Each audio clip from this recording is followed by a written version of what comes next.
Okay, and we're live. Okay.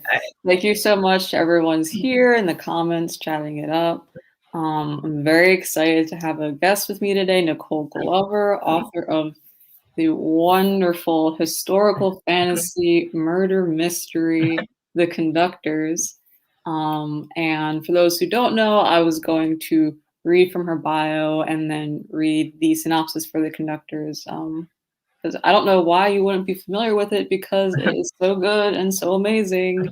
But if you don't know, it's your chance to catch up. So Nicole Glover works as a UX researcher in Virginia.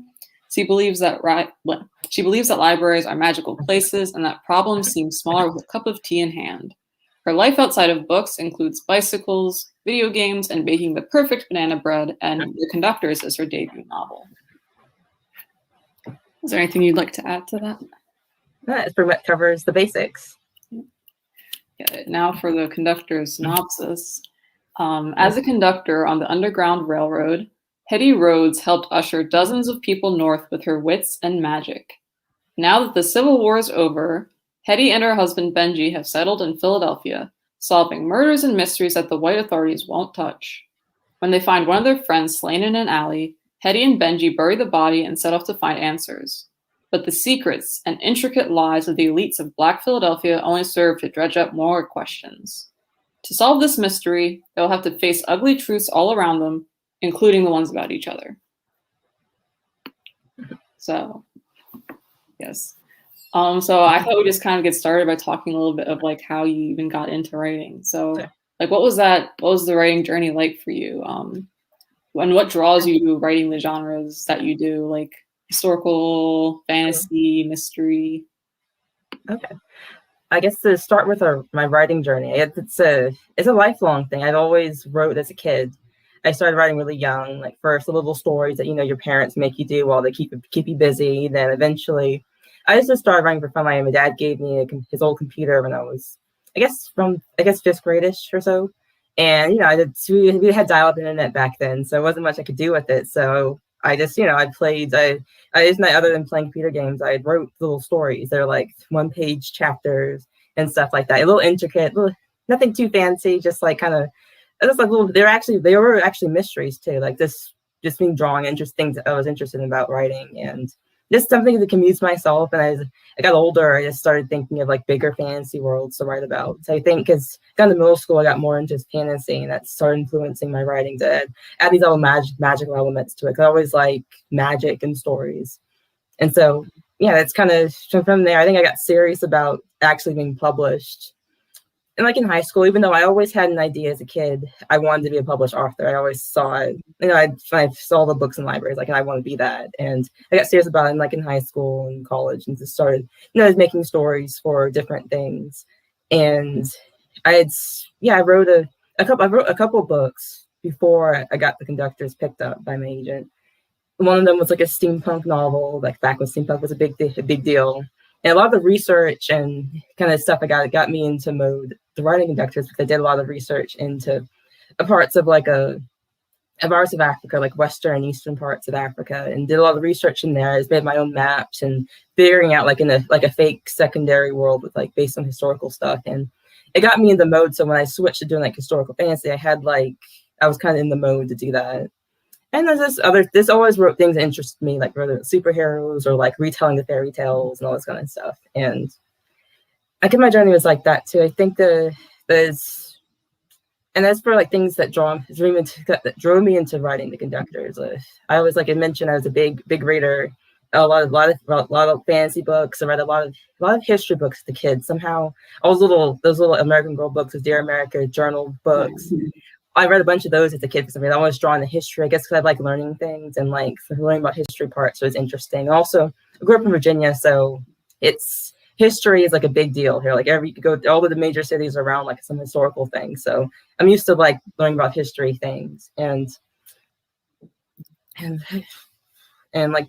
like the mystery part, as well as all the going to my being a book where I'm like there's a bunch of mysteries, all from the classics to like just run the mill mystery stories. And so it was really easy to me when I started writing Conductors to blend them all together, because I had such a good foothold in all those different genres.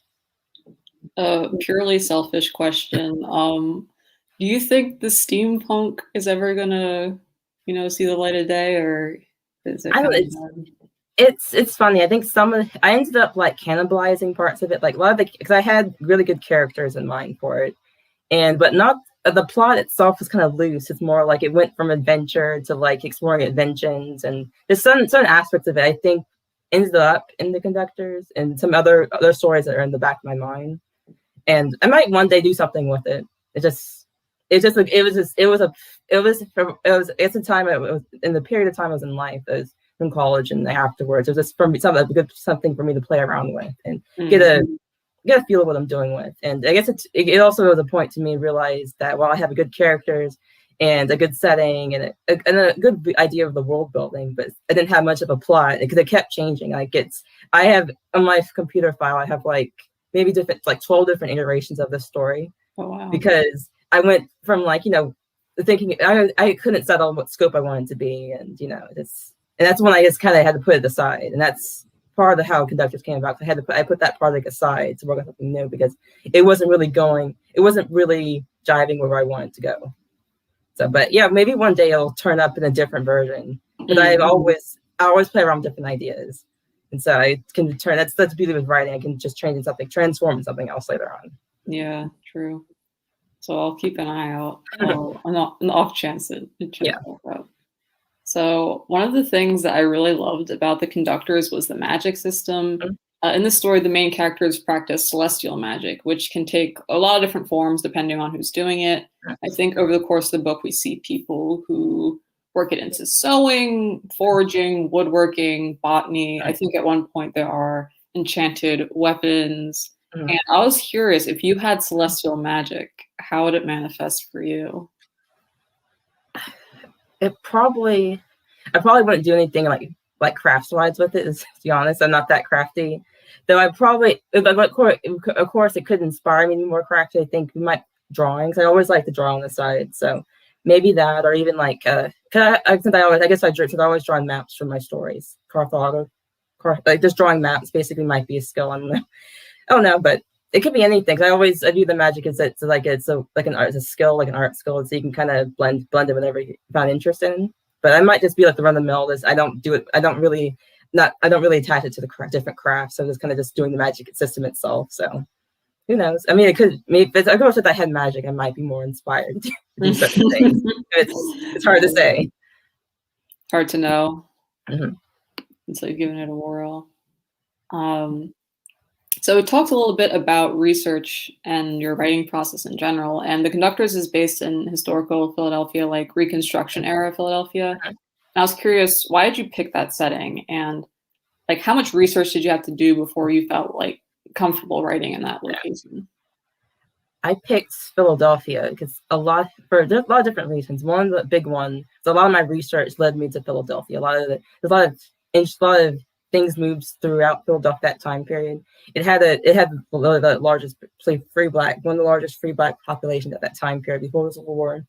So there's an old community that's been built up for a long time. So lots of people were kind of really settled, so they can do a lot of community work. That's where you get a lot of the Underground Railroad station masters there, like William Still and a few others that are long established there. So a lot of people moved in and out, and so after the Civil War, there's lots of people already the communities kind of built up. So they were kind of ready to go. They had mutual aid societies. They had a lot of community stuff, a lot of churches, a lot of activism going on. And so it meant there's a lot of history about it. So I found a lot of good books, either from like a biographer standpoint to like a first person narratives, like a diary I found about Emily Davis, who was a dressmaker during the Civil War, who had a pocket diary basically. And there was of course W. Du Bois, a study on the Philadelphia Negro, which he did in like 1899, which was a couple decades after where I set the story, but he had a lot of in-depth view of he took a sociologist point of view of the city at time period. So he had maps he drew about the different wards, the city, particularly the 7th Ward. He had articles about the demographics and everything like that. Really useful information that helped me kind of visualize the city at the time period, because I can't really go to Philadelphia now and see that historical side of it too. I looked up a lot of maps. I went on the web. Philadelphia had collection of all those old maps they had back in that time period. And I was able to draw up some old maps and kind of see where things were laid out and get an idea what the streets were look like. Even though I can't physically go there, the maps were a really close way to get to there. I built up a lot of books that have a lot of old photographs too, to give me an idea of what do these buildings look like, what the streets look like, basically what the area looked like at that time period. And just various research and just, because there's a lot of stuff about it. And I think between all that and I think, like, I guess it's an Easter egg. Another reason I picked it was that I was a big fan of American Girl series, and Addie Walker, her books were set in the Philadelphia that time period. Oh. And I think it's kind of and I think an Easter egg too. I didn't realize until I was looking back, oh, this is set there too. And those were books that my grandmother gave me when I was younger, and I've always been really fond of those little book series. So it's like an Easter egg nod to that. Even though there's lots of reasons I went with Philadelphia, just because between all the research and everything, that it felt like a perfect place for the set the story. I was curious because I'm not really in Philly. I'm like in the suburbs, and I was trying to like learn more of the history. I know like it was like a Black History walking tour. I know there's it's the African American Museum of History and something that's in Philly, and the museum was a little bit more general. I was kind of hoping to get more into like the city itself, because I know Philadelphia was like a big port city, and there was like, I don't know, I just heard there's like very interesting influences from like kind of like globally in terms of like what the Black people were doing and like what their life looked like. Yeah. Like, was it? I think it was like talking a little bit about like fish peppers, and like, oh, sorry, that was a tidbit I picked up about like fish peppers and like the influence from like, I think it was from somewhere in the Caribbean, and like how that like communication happened and stuff like that. So I was like very excited to see that there was a historical fantasy set in Philadelphia, and I was really like looking forward to seeing, you know, all the monuments and little Easter eggs and stuff. Oh, is there anything like interesting that you found while looking at like the maps of the city? Like, is it things that were like particularly difficult to trace across time, like as names changed or as landmarks changed? Or I think it's like orienting like because I was also comparing the historical maps to like the modern day Google Maps, just mostly to get a sense of scale. So like when I'm figuring out when people are walking, like how far it is, it's easier to do it with the modern maps. And that kind of, because I think I actually found like a map viewer that overlaid the historical with the modern day. So I was able to flip between it. But I also gotten lost, like when I was trying to find a marker on like the modern maps and went back to historical maps, I got lost because some of the names have changed around a bit, or just one is marked as clearly a bit, because I know all those old maps are like, you know, handwritten and stuff like that. So it's kind of crap to see. But I think for most part the outlines of cities were pretty much the same. It's just more of like I think I got used when I was looking at the historical side of it. Is like, you know, they had all the words marked out and stuff like that. I try to find a kind of comparison with the modern maps. It's not like that anymore, not organized like that differently. And just, I think that was kind of that scale of that sense, I think I found, but it wasn't too difficult in that sense. It's more like getting a view, and it's getting a sense of scale. I found with maps in general, sometimes you get confused. It seems closer on maps than in person, which I found in my real life too. Whenever I like drive to different places and look on the map, oh, it's not that far away, and then realize that's like, you know, maybe a 30-minute walk. That's much longer than I anticipated. Because I like when I used to travel and stuff, like, you know, just I would see these, I would go, oh, it's not too far on this map, and I'd be like walking and like, oh, it's much farther than I anticipated. So it's like those things to keep in mind. Yeah, like Google Maps doesn't have a horse and buggy option, you know. I did a lot of, I guess for this book, I did a lot of like Google Maps trying to figure out like when I have them like traveling like long distances. And like, you know, they just have like driving and bikes and stuff like that. I'm trying to figure out like how much time would it take back in a day, and what's reasonable, and how much I can fudge with magic. Because that's the thing, I always have a big question in my mind, like how much I can let magic do like the work and making it easier for me, and how much I want to keep close to like the realness of like the time period. And like, yeah, like you said, Google doesn't have horse and buggy options, so it's like really hard to estimate. So I just kind of make up my own stuff and hope it seems reasonable. Makes sense. When I was reading the book, I felt like it did feel very historical. Like there are kind of like small interventions with the magic, but Mhm. by and large, it felt like, I don't know, still very much rooted in the time. Like it Mhm. was like a very vast departure. Yeah. What inspired you to make that decision?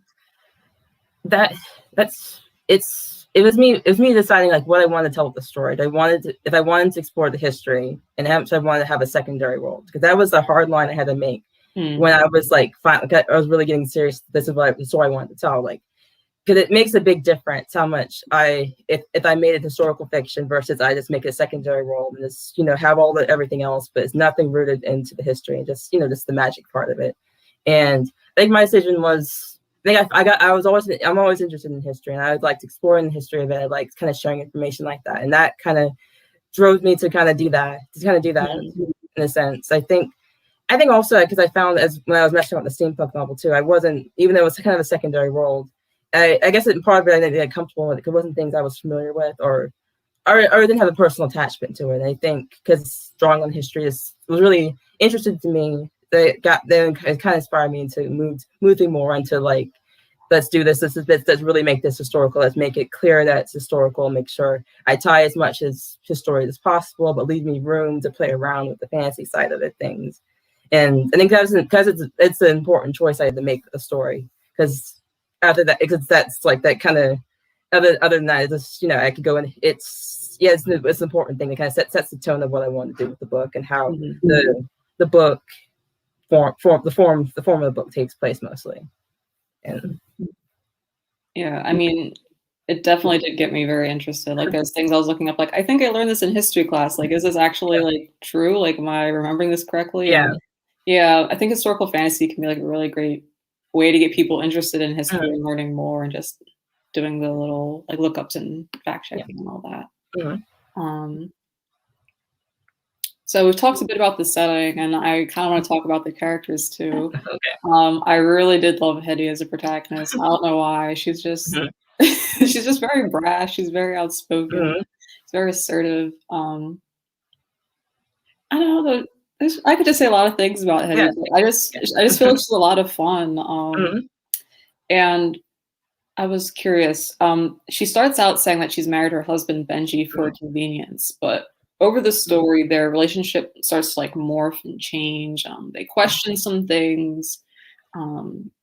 They don't know if they know each other as well as they thought they did. They don't know if they want to have the relationship that they used to have anymore. And I was curious, why did you give them this type of relationship, and what did you most enjoy about reading it? I came with a relationship because I for different reasons. Some of it was plot, is thinking of having us like, because I like the idea they're always the kind of partners working together, but it came together because of there's rumors in town, like it's like it's back in day, like it's like, even though they don't see anything wrong with them hanging out together. Other people, they talk, and they're part the society they want to be part of. They talk, and because it's being a consideration for their friends and whatnot, so they just get married because it's easier, or just it's easier, less questions asked. And there's also another part is that I always love the marriage convenient tropes and like romantic stories. Like there's people they come together for different reasons, and they explore, and they have different questions about like could be something else that can be different. So I like playing with that, and it was kind of fun. So I think for me, because I always imagine them being together as a unit, because I came up with the story for the idea that they're already kind of there as a couple in a sense, and it's.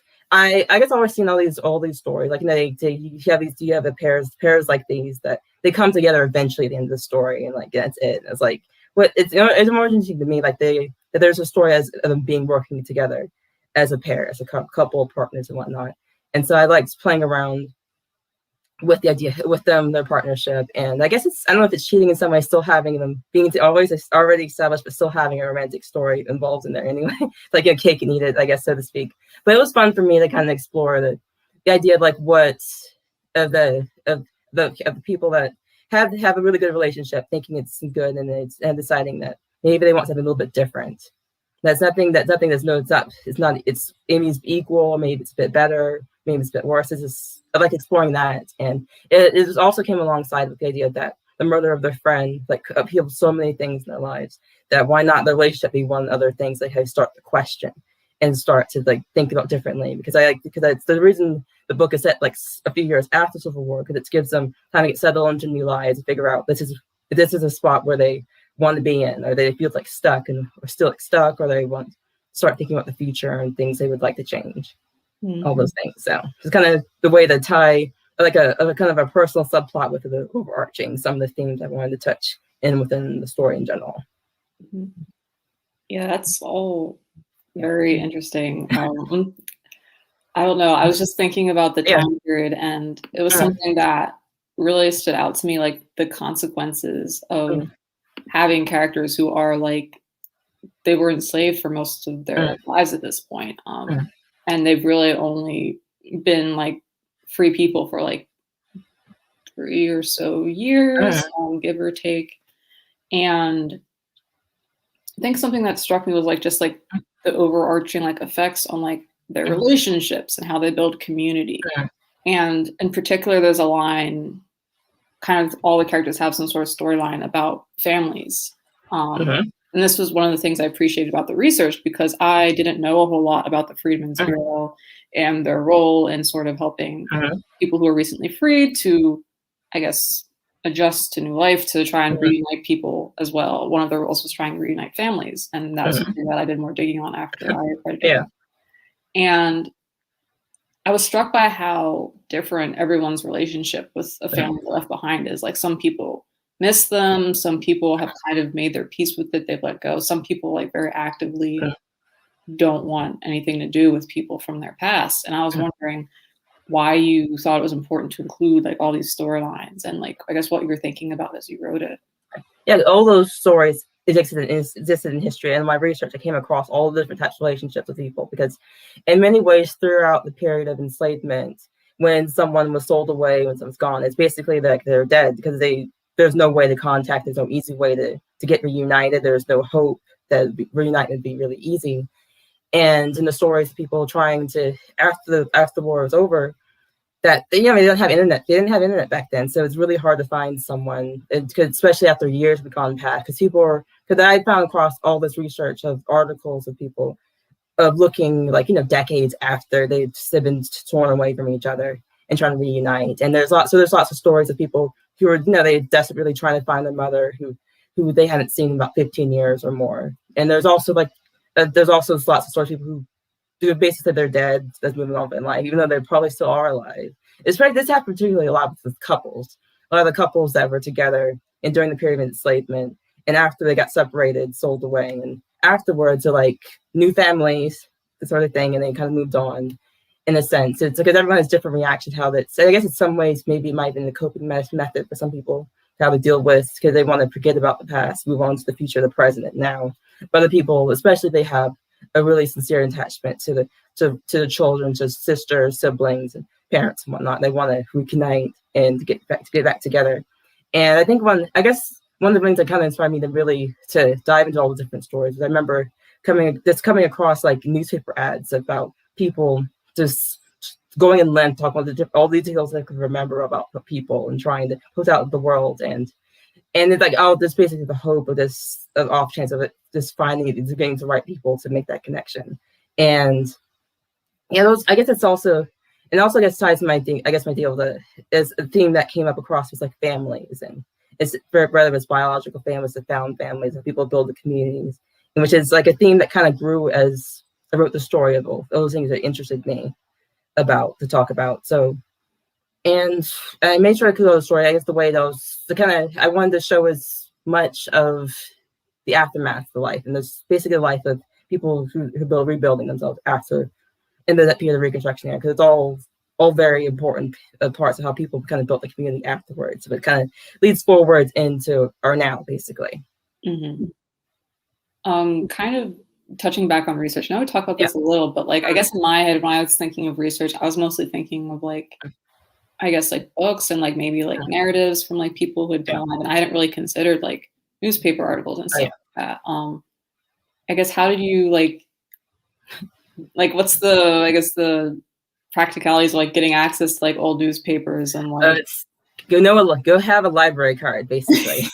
Because libraries have a lot of access to a lot of particular like old newspapers. I got really lucky. I got into New York a few years ago and I got a library card to the New York library system, and I met a really nice librarian, because it's with the New York library system, even throughout the state, you can get a temporary library card because they have all these research libraries. So I went up to the Schomburg Institute up in the Harlem, because that's the Black Center research area, and I got in the cards and got a card to go to access to all the New York library systems. And I got lucky. I was able to have it for a year, because even though the out of state library cards, like for about, I guess, 3 months or so, the librarian it's accidentally, I guess, or not, just gave me one access for a year. So I used that. I made sure, because the New York library system had access to a bunch of old newspapers, and I was able to I narrowed in on the Philadelphia newspapers at that time period. They had some from both even though like the collection they had for the Black newspaper at the time was after the time period I had, they did have one that was current to the time period I'm looking into. So I was able to like pinpoint random like dates I want to look at to get some what things are going on, and download PDFs, of course, about particular points to get information about. And I think other times just kind of more general research. Sometimes I came across like PDFs of like screenshots of newspaper clippings elsewhere, but it's really hard. The easiest way is to get a library card, because otherwise you have to pay for it through different places, because you can find all this stuff, all these databases elsewhere, but if you don't have library you don't have to pay for it, basically. So, and it makes it really easy too, because I know some places do. Otherwise, you have to come in. I know some libraries you have to actually go in to the library now, which is not as feasible these days. Yeah. But a lot of them do luckily have them online. I also use the library to use a lot of JSTOR and like all those academic journals and stuff like that for some particular topics. I'm lucky in the sense I had a particular topic in mind, so I was able to kind of narrow in and read a bunch of academic journals about specific topics. Okay. And there's actually a lot of that which are actually really relevant. I did a lot of research for a book that was fantasy with magic in it. Because I think ironically, I basically did my own independent study course of Black history for this book. So it was kind of fun. Yeah, it's really cool. I was just curious because I'm not really doing anything that's involved, but like in terms of like just thinking about like what other resources there are at libraries and all that. I just wasn't really sure. Like I know it was like about stuff like microfiche, but like I don't know. I'm just like really interested in how people actually do the research and like because it's like so much work. Yeah, there is. And one big thing I took advantage of was the interlibrary loan system, because a lot of times my library didn't have the specific books I wanted. So I was able basically to have them contact other libraries to get these like books, so I don't have to buy them. Because the thing with researching is that a lot of the books I want are out of print, so they're like hundreds of dollars. And yeah, it's ridiculous. I would get a book from a library and I was trying to say maybe it's gonna be a useful resource. Maybe I should get my own copy. I go look it up, and it's out of print, and it's like $100. I'm like, I guess I'll take pictures of the book or something like that, because I keep checking it out. Luckily, I can keep checking it out and stuff too, because a lot of people aren't reading them as well. So it's like that's one easy side of the library. So use your library if you want to do a lot of copious research. Nice. Okay, so kind of backtracking a little bit to the characters. I talked about, how much I really enjoyed Hetty's character, and I was curious, did you have a favorite character to write, or? I mean, Hetty was easily the most, and mostly because we spend a lot of time in her head, but she's the easiest one to have fun with writing, whether it's just, her just making comments about certain things, or being like, oh, you want to hear a story, and like, I'm going to launch into the storytelling stuff. And a lot of secondary characters are a lot of fun too. A lot of her friends were like acted as foils in some sense, and some of them they're a lot of kind of fun to have to play off against Hetty and stuff. I think I guess I try to have I think a lot of try to include most part people just fun to write, for me to have fun to writing about, because it's just to make things interesting. I think I enjoyed writing all the minor secondary characters, just really even they have a little moment to shine for different things. Yeah, Hetty is something. She's very quick on her feet. Is it difficult to write dialogue for her, or does it come very naturally for you? I think it comes really natural. I think it's naturally with me. I think I guess at this point, after like spending a lot of time like writing and revising, getting a really like good idea of what her character is, it's like really easy to think of like certain quips she might have for certain things, or how she reacts, or like whether what's her reaction be like, oh, like, you know, just being sarcastic about something, or like just you know, just trying. It just comes really easy. I think I've always been really good with dialogue in a sense. I think a lot of early stories, I remember getting critiqued saying like, oh, you people talk too much or something like that. And I guess it was a weird thing to say. I guess I always, when I guess I write, I hear the voice in the sense, I hear how the scene will seem, kind of like in a sense of like you see in the play in the sense. And that's how I first, some scenes come to mind, and I just kind of translate that into writing. So I think like in some ways it's some dialogue and those sort of reactions really come really easy to me to kind of put together. Okay. I would have been struggling. I was just like, how does Hetty come up with all this? And she's so funny. Although not always intentionally. I don't know. I enjoyed how she kind of, when she like butts heads with people, or when she's like dealing with people she didn't like. Yeah, it's. I think one of the lines I had when I was in my character like a list of like descriptions was like, she basically doesn't suffer any fools, basically was like kind of the line I wrote down for her, and I think that kind of shows up a lot. Yeah, she does not suffer a single fool in this book. So, you know, still in the vein of favorite characters, I'm really interested in behind the scenes stuff. I'm sure the viewers are interested in behind the scenes stuff too. Is there like a favorite scene or character that you had to cut? It just wasn't working with the story. I think a character I had to cut from the first book was a sculptor character inspired by Edmonia Lewis. He was a sculptor. It was like around that time period, and she was like a minor character in the book, and she just wasn't doing much in there. So I ended up having to cut her out because it just wasn't a good fit. I had to look. I was looking at the character list and it wasn't quite fitting. So I ended up cutting her out for now. And I think it's scene wise, and there aren't too many I ended up cutting. I think I trimmed a lot of stuff down. I think in my revision stuff, I always cannibalize certain scenes. I find a way to work them back in there. So even though I cut stuff out, they kind of have new life elsewhere.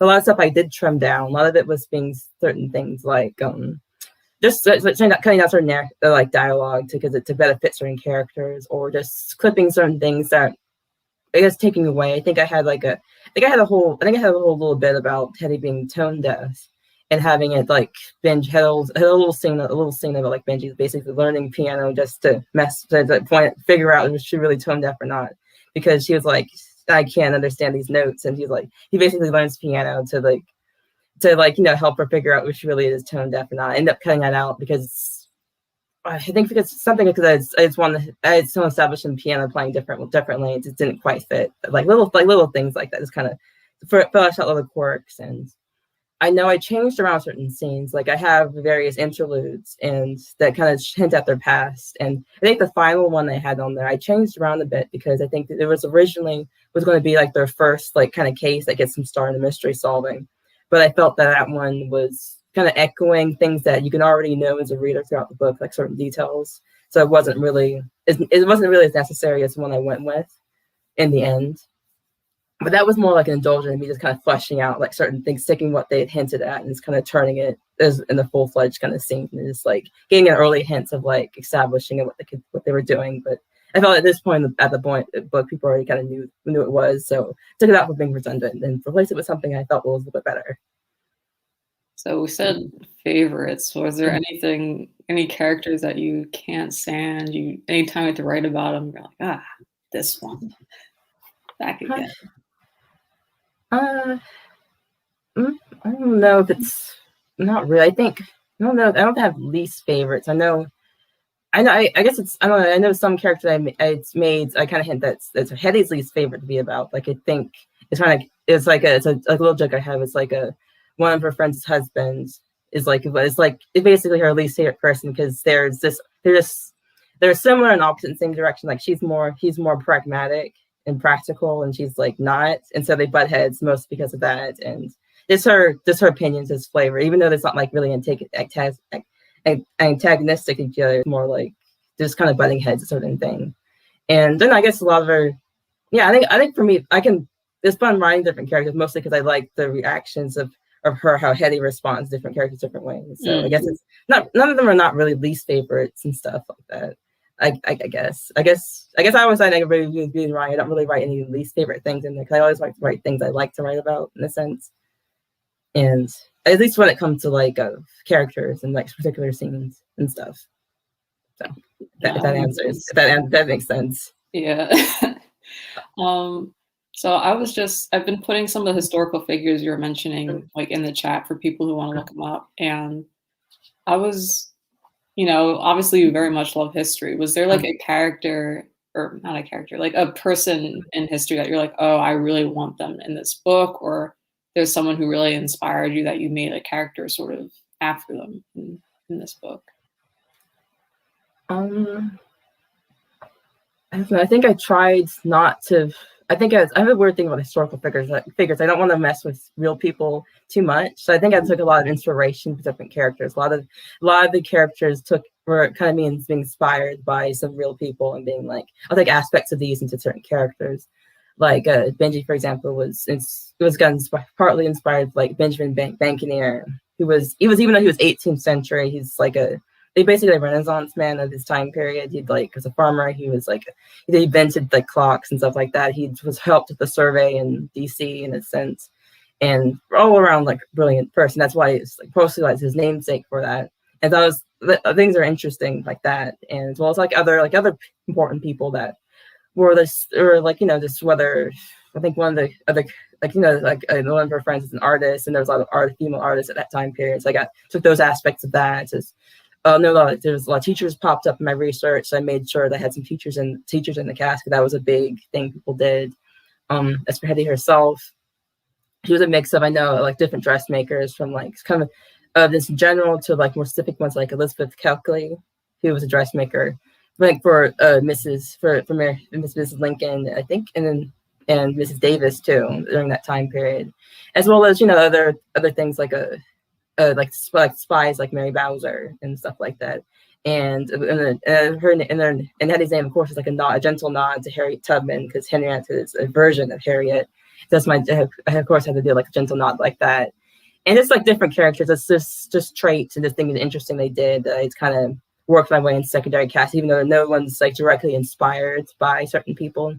And even as I explore this people in like the town they mentioned, community, so it's more inspired by other people. I might name drop a couple people that were real, but I try not. I guess I was always wary about when messing around with real people, especially some messing with the world of fantasy. Even though, even if I do mention real people, I'll try to make it clear that it's like it's a real person and stuff. But I think there's one thing I was trying to be careful about, was making sure that the historical that I'm mentioning and the fantasy that I'm messing around with, they're kind of clear to see. And it's easier with more obvious stuff. Like I name dropped Nat Turner early in the book. I'm discussing the magic stuff. And it's really obvious to make it clear that it's like that really what he did wasn't really always completely 100% true in the history, but people can tell what's the history and what's fantasy. Mm-hmm. In terms of like historical things that you included, one of the things I really enjoyed were the characters of Tom and Oliver and Cy. Mm-hmm.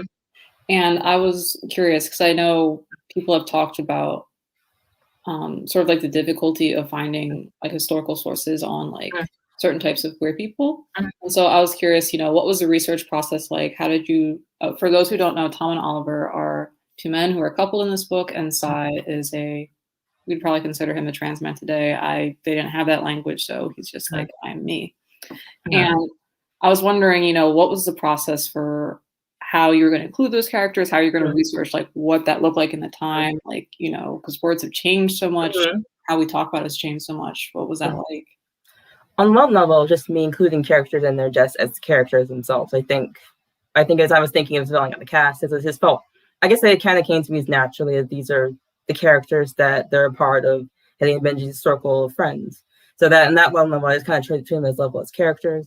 I know I came across I think as in my past of history, not always necessarily with this book itself, but there's a lot of history about like a queer history of people that's always existing in any way. We just don't have, it's not really written about. And I know there was a recent book I read recently. It was a I'm blanking into the exact title, but it came out I think this year or end of last year. It's basically about it's like a 500 years of history of, because it was written by a somewhat famous author. He came up with another anti-racist book last year, but I'm blanking on the name. But it basically had an essay in there about a person who believed it was an essay. I guess about it was based about kind of a queer history tidbit about an essay about a person who was living back in the day as a woman dealing with all the prejudices of that time period. And I read it after I wrote this book, but it was an interesting thing to know that it hinted that I felt like I was doing it, but it was kind of messing with the character. It was kind of in a sense kind of going, it made it kind of, what I wrote about was kind of in a sense was going along with it, with the stuff with my time period mostly.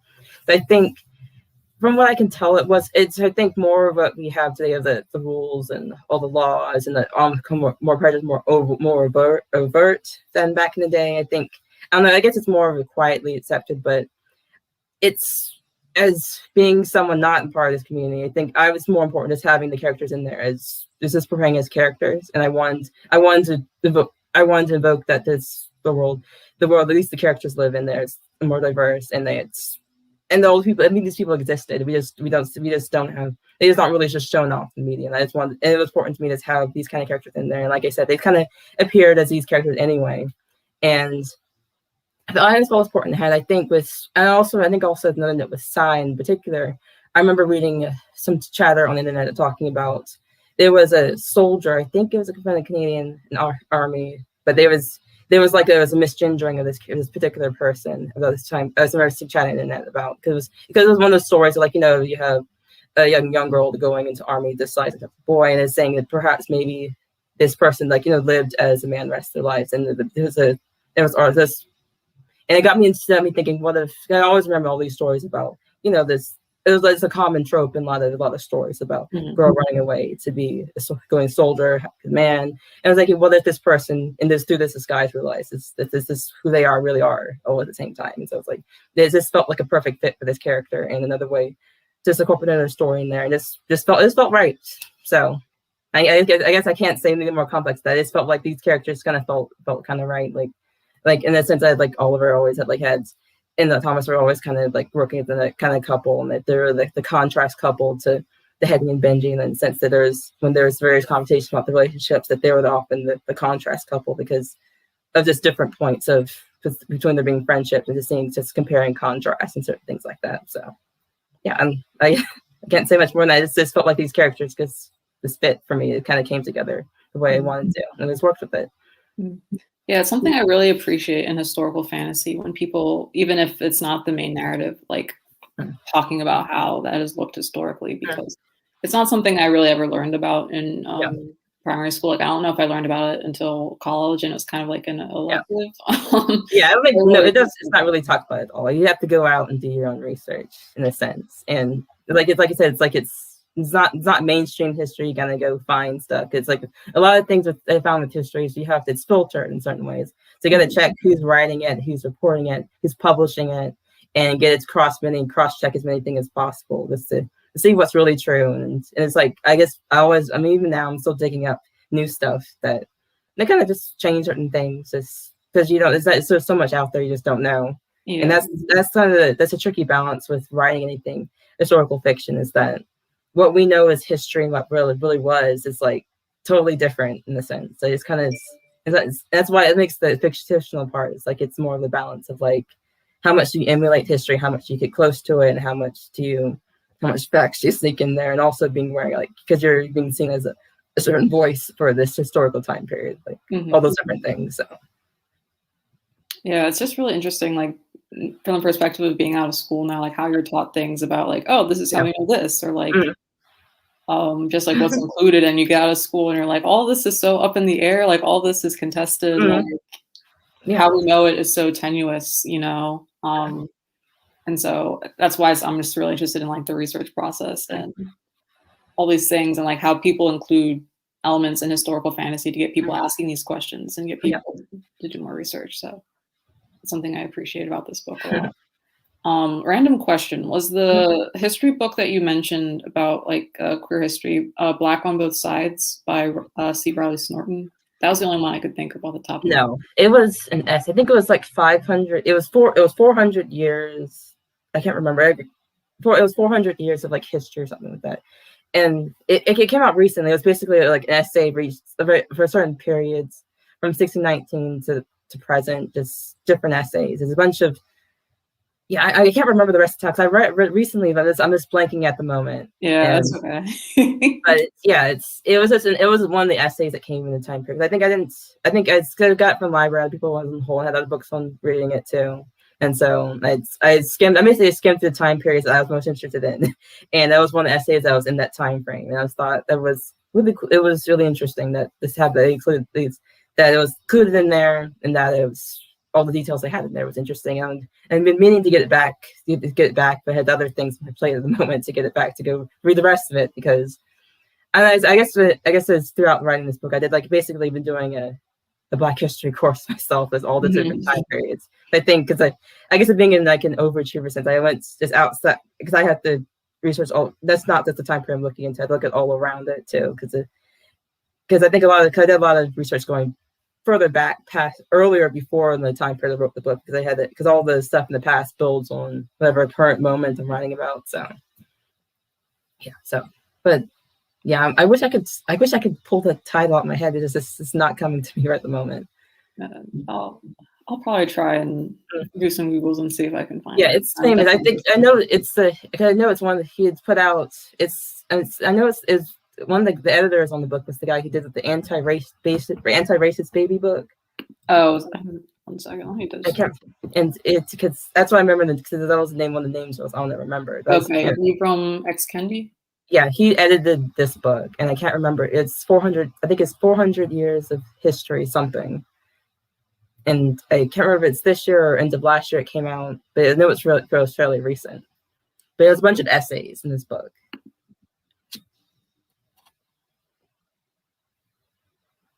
Oh, is it 400 Souls, A Community History of African America? Yeah, that's it. There we go. I'll throw that in the chat so I don't forget about it.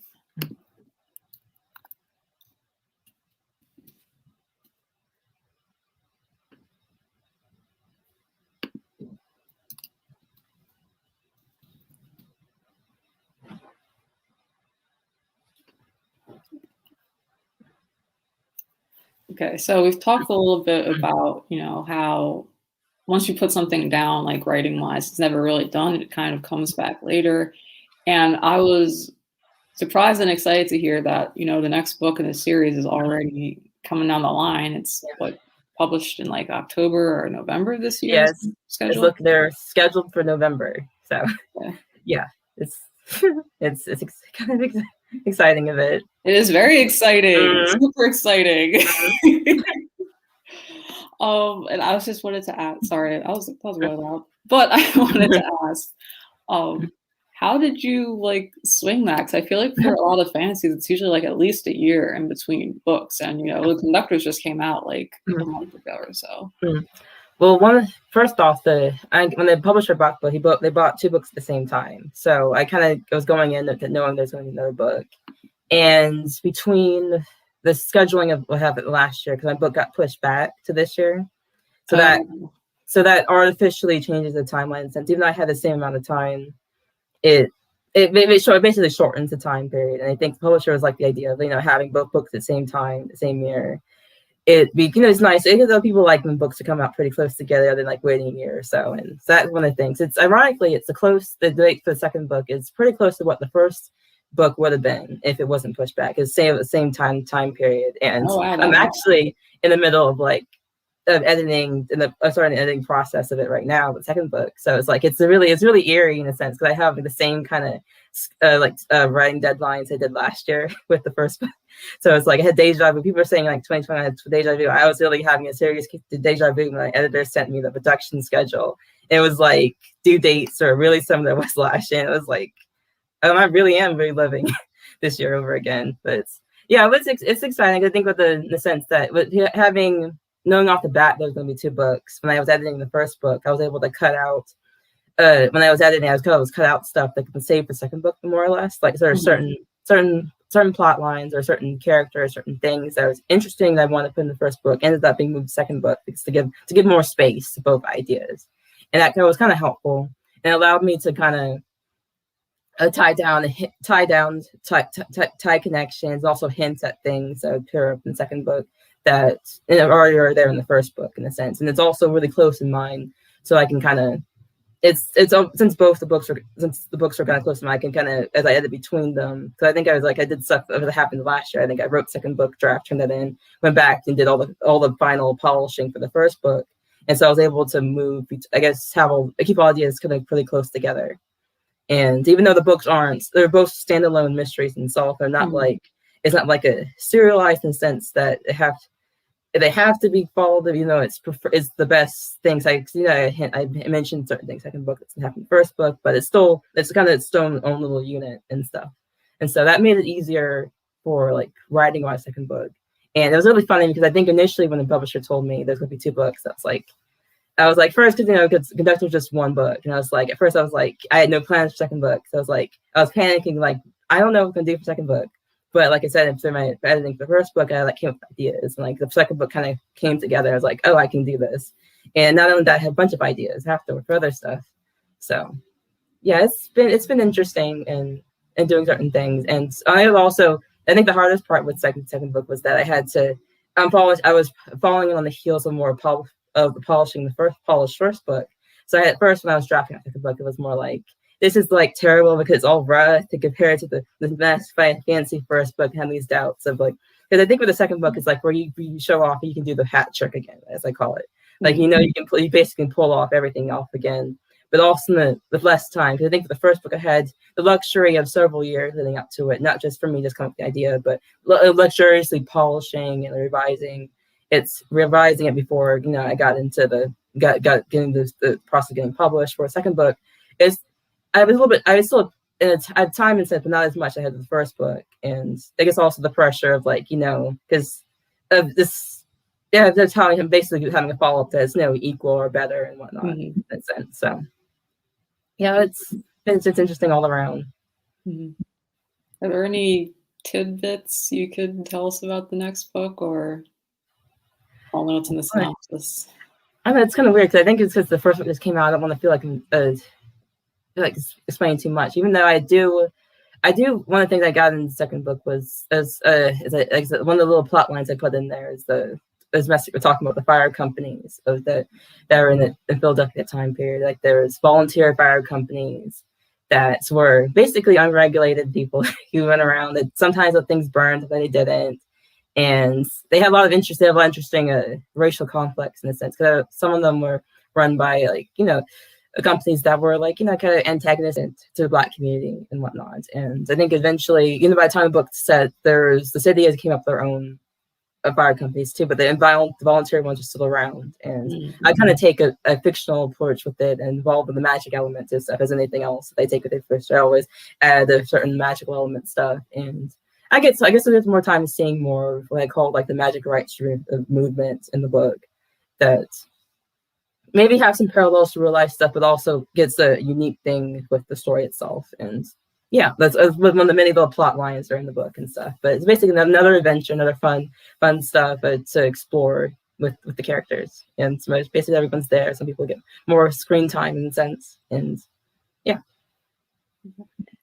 So last question. This is kind of like a little random, but yeah. I was wondering about like the structure of the first book. It's like not told linearly. We kind of jump back and forth in time, and there's a certain scene that I think really stuck with me. Like it's one I think I always think of when I think of the book, and it's when it's not really tied to the plot, so I don't think it's going to give anything away if I mention it. But there's a scene where Hetty and Benji are on the Underground Railroad. They're trying to bring some people to freedom, and they've been waylaid in this basically like runaway community, and it's very sinister, and they're having trouble, but Benji's been injured and they're having trouble getting healed and all that. And I was wondering, why did you choose to not tell the story linearly, and like what if you can't give too many specifics because it was kind of a very specific scene in the book, but like, why did you include that scene? If you can't tell it, that's okay. Yes, that's fine. I think one of those things I would put the interlude, that's part of the interludes. One of those interludes I have in there. I wanted to show off some back history because the time period of the book is the main time of the book is like a very short, like 10 days or something like that. And so I can't like I wanted to have scenes in there that kind of hint at what they did in the backdrop and their back history, but not like have basically not have like extended flash period within the main story. And so I had these interludes set aside, like little short stories, and so to speak, that gives you a sense of what they did and just show because you get to see it more than it's being just told in the piece. Because I could show all these scenes in like a few sentences, but that's not as interesting to me as a writer. Probably not too much people as a reader. And I had like certain things. With this particular one, I guess because I'm in Virginia, I always heard about like the stories about communities within the Great Dismal Swamp, and I was thinking of people who run away and stuff like that, and what if people had like they took of living in a swamp and maybe just had a different view of like a point of view of like what this community was to them. Because I want to show different types of people, different types of characters in there, and I had the idea of this person not being as above the board was, so to speak, in this particular leading this particular community, and just kind of show this different type of things, and I guess in a sense having an idea of a part of a grander a conversation about like what it means to basically live in this country, like wants to be a part of it, because there's lots of talks about especially in the early 1800s, right after the Revolutionary Wars, people of the free black communities trying to immigrate to parts of Africa. There was a big movement, I guess the Libya movement, I guess. Because Libya was like a place that was always talked about, a place where people that was different, whether free or enslaved, would move over there. They would basically go over there and they start their own community. Even though, and there's people like a lot of protests saying this is like we live Americans, we were born in America, we're not from Africa, so to speak. I think after Haiti they abolished slavery and got their independence, there was talks about moving down in the Caribbean. Oh wow! And there was lots of this conversation like what it means to be words like what's home, what's community, and like what do we build, where do we build our home, where do we grow, have our families. And because I think that scene in a sense was like another way to kind of talk about that aspect of it. Because after all, you do growing up the history, like why do people still live here? Are we still in this country in a sense, which is relevant now, even though it was like 200 years ago. Like why are we still here, basically? And that's like part of the. And that scene, that particular interlude was like one small part of that conversation, and just, and that's in a sense that's part of it about too. And also me exploring what reminds of people who are living out in that swamp, because they're in a sense they're isolated, they're apart from people. There are lots of. I think one thing I came across from looking into Great Dismal Swamp I think there's a thing about the thing I mentioned in that scene was like there's good Confederate soldiers had gone in there and nobody came out, which was like a real thing. Like there was, and so I thought was an interesting thing to put in there is like sinister in the sense that people came in and they never came out and sort of thing. So yeah, that's a particular thing I was trying to hope doing with that scene among other things. Mm-hmm. This has been kind of the end of our interview. Thank you so much for joining me. I learned so much from your talk. I have so much to Google and research and find out more. For those who haven't seen what the Conductors cover looks like, if you look in the background of Nicole Glover's video. Oh, you have them here. You can see the US cover. Very beautiful. Yeah. Very much worth reading. Highly, highly, highly recommend it. Before we go, do you have any events to promote? Are you going to be doing any more interviews coming up or anything like that? Or I think a little quiet period. I know I did get tapped for be a counselor for the Camp Nano Rave. I think it's starting next week or something like that or so. So I have if you wanted a little advice, it'll be popping up there, but nothing too major. I'm in I guess in a little quiet period, but who knows? More stuff will probably pop up pretty soon. Because it's the fun thing about having book later on this year. I have I have a little downtime, but it'll start to come up pretty soon. So nothing at the moment. Other than that, nothing much to promote. Just trying to get things done. Okay. Well, thank you again for joining us. Gonna sign off now and thank you to all the viewers who joined us. I hope that you enjoyed this talk, and I hope that you enjoyed Nicole Glover's book. Goodbye. Bye.